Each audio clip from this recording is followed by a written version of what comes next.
Good morning, babies. Good morning. Or afternoon, I'm sorry. Good afternoon. So I posted this last night somewhere else. And then I thought about you guys, that you guys need to hear it. And unfortunately, I couldn't share it because of where I posted it to. But I get so frustrated when I'm hearing the same thing over and over and over again. And it's the ones that are so repetitive. But you keep saying, I'm praying, I'm praying, I'm praying, but then you're contradicting it. So I just wanted to encourage you guys just a little bit today and put a little bit of fire up under you.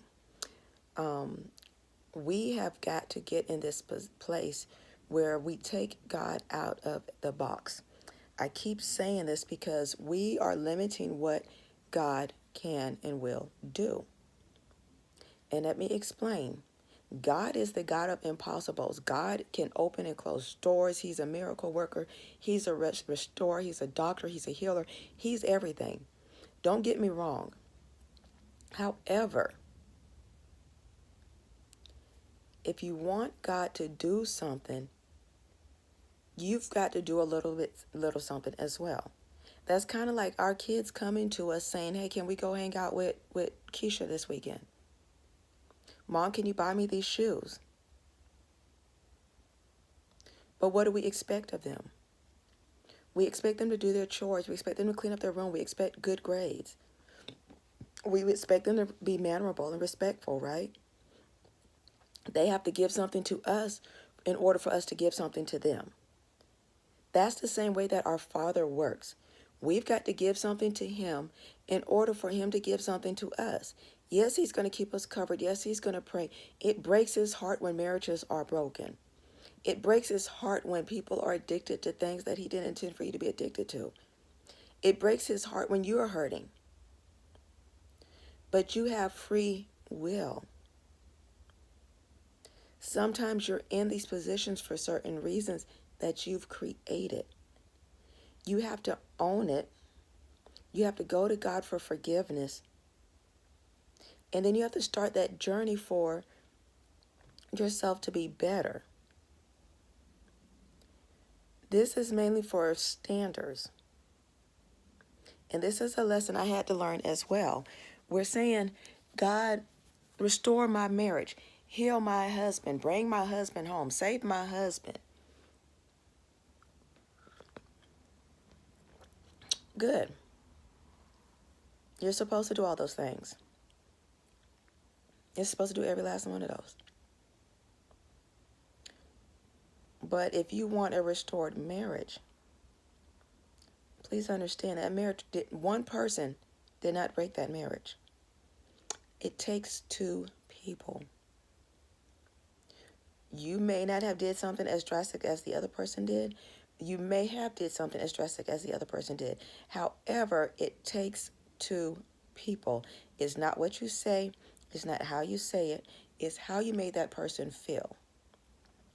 So at that point, you have to start searching within yourself and start making some changes. There may be something that God wants you to do. There may be something that God wants you to fix. You're not going to know it if you're not developing that relationship with Him. You can't develop a relationship with Him so that you can hear Him if your time is spent on, oh my God, he's marrying this girl. He just bought her a ring. Oh my God, somebody just told me they seen them out. He's not coming to spend time with the kids. Quit worrying about what he's doing and let God deal with him.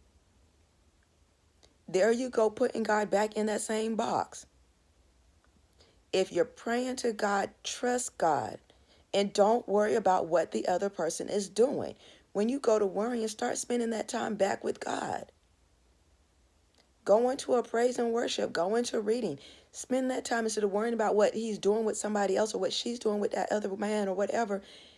Spend it reading the Bible. Learn about yourself, but stop sitting there waddling in your pity party. Yes, you're hurting. We're all hurting. Nobody said that pain is going to go away. God just says He's going to give you the strength and the patience to endure while He's doing what He's doing. So if he's giving you the strength and the patience to endure, then stop sitting there in this pity party. Trust God to heal it and start working on you. Deal with you. Go clean up your house. Go rearrange it. Go write the book he wants you to write. Go pray to somebody. Go minister to somebody. Just go do something besides sitting in your pity party. There's so much that you can do. Trust me, God's going to fix it, and he's going to fix it slowly and surely, but God needs you to do something as well. He needs you to surrender. He needs you to give him all of you. He needs you to lay your spouse at the altar. He needs you to lay your children, your finances at the altar. He needs you to clean yourself up so his light can shine through you. Your marriage is going to be restored. God is going to do new things. God's going to restore you. But allow him to do it. Allow him to do it. Be patient while he does it. And just remember to say, God, what do you want from me?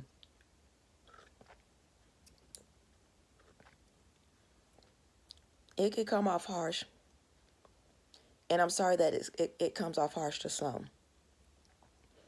But you got to get out that pity party. You got to stop worrying about the wrong things. Because see, what you don't realize, if you are calling yourself a stander, you've got to be equipped the right way to stand the right way. You've got to be equipped so you can fight the right way. You can't fight a battle without your weapons. You can't fight that battle without prayer. You can't fight that battle without the word. You can't fight that battle without a spiritual covering. And the thing is, if you're a stander, you're standing because you trust the word. And when you fully learn the word, then you learn that you are going to be an example for the next person. It could be your daughter, your son, your daughter-in-law, or your son-in-law. It could be a neighbor, it could be a friend, it could be a complete stranger. But you're going to be in a position to minister to somebody else. You've got to be able to know how to minister to them. You've got to be able to know how to tell them how to get on their knees and pray. I wish I had that. I wish I had somebody saying, get up out of it, snap out of it. I need you to get down and pray. I didn't have that. So that's why I'm giving this tool to you guys. Get on your knees and pray and stop crying. Stop whining. Go eat. Stop overeating. Stop being vindictive. Whatever it is you're doing, just stop and go to God completely. Turn that music on and sit there and just bask in God's glory. Bask in his amazingness. I promise you, it'll be fine as soon as you take that step. Remember the story of Abraham? When God told Abraham to go out to the city and he was going to make it his and he was going to bless him with a child. And then Abraham got frustrated, so he got some other people, some other wives. That's us, you guys. Abraham delayed his blessing because he went against God's will. Because he tried to do it in his own time and in his own way. God told him what to do. God's telling us what to do.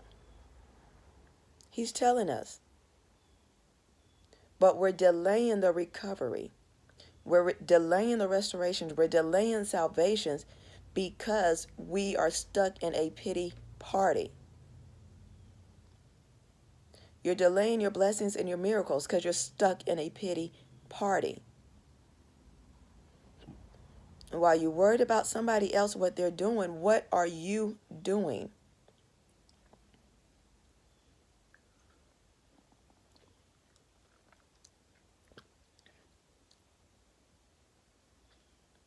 Take time today.